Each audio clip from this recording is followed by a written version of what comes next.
రాష్ట్ర విభజన తర్వాత ఆంధ్రప్రదేశ్ రాష్ట్రానికి కొత్త రాజధాని ఏర్పాటు చేయనుంది కేంద్రం.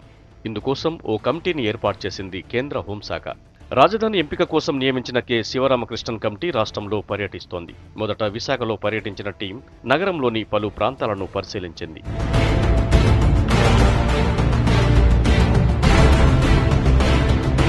కొత్త రాష్ట్రానికి రాజధానిగా మొదటి నుంచి విశాఖ పేరు ప్రధానంగా వినిపిస్తోంది. శివరామకృష్ణ కమిటీ కూడా మొదట విశాఖలోనే పర్యటించడంతో నగరవాసుల్లో కొత్త ఆశలు చిగురుస్తున్నాయి.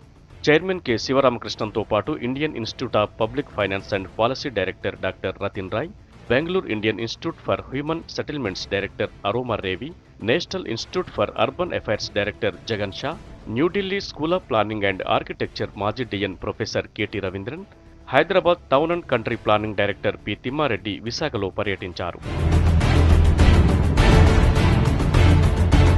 విమానాశ్రయం నుంచి నేరుగా ప్రభుత్వ అతిథి గృహానికి వెళ్లిన అధికారులు వెంటనే తమ పనిని ప్రారంభించారు. జీవీఎంసీ కమిషనర్ ఎంవి సత్యనారాయణ సుమారు గంటపాటు స్థానిక పరిస్థితులను వారికి వివరించారు. జిల్లాలో petroleum, chemicals and petrochemical investment region, సెజ్ల స్థితిగతులను కమిటీ సభ్యులు అడిగి తెలుసుకున్నారు. ప్రభుత్వ స్థలాలు, నీటి వనరులు, గిరిజన ప్రాంతాలు, రోడ్లు, ట్రాఫిక్ పరిస్థితులు, కొత్త లేఅవుట్ల వివరాలను ఆరా తీశారు అధికారులు.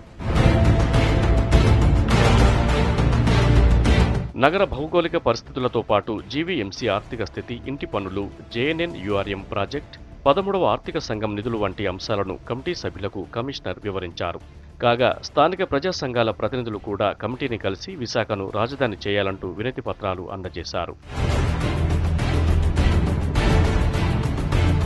విశాఖలో పరిశీలన అనంతరం కమిటీ సభ్యులు ఆదివారం రాజమండ్రి, విజయవాడ ప్రాంతాలను పరిశీలించనున్నారు. ఆ తర్వాత సోమవారం ఉదయం కృష్ణా జిల్లా కలెక్టర్, విజయవాడ మున్సిపల్ కమిషనర్, విజిడిఎం అధికారులతో భేటీ కానుంది శివరామకృష్ణన్ కమిటీ. అనంతరం గుంటూరు, మంగళగిరి ప్రాంతాలను సందర్శిస్తారని సమాచారం. ఇక 13న అధ్యయన కమిటీ హైదరాబాద్ చేరుకోనుంది. 14న ప్రభుత్వ ఉన్నతాధికారులు గవర్నర్తో సమావేశమైన తర్వాత ఢిల్లీ వెళ్లనున్నారు అధికారులు. ఇక రాష్ట్ర విభజన ప్రక్రియను సమీక్షించేందుకు కేంద్ర హోంశాఖ కార్యదర్శి అనిల్ గోస్వామి ఈ నెల 12న హైదరాబాద్ రానున్నారు. అధికారులతో సమావేశం తర్వాత ఆయన అసెంబ్లీ, జూబ్లీ హాల్తో పాటు సీమాంధ్ర ముఖ్యమంత్రి అధికారిక నివాసం కోసం ఎంపిక చేసిన లేక్ వ్యూ అతిథి గృహాన్ని సందర్శిస్తారని అధికారులు చెబుతున్నారు. మొత్తం మీద అనుకున్న సమయంలోగానే సీమాంధ్ర రాజధానితో పాటు పంపకాల ప్రక్రియ పూర్తి చేసేందుకు తీవ్రంగా కృషి చేస్తోంది కేంద్రం.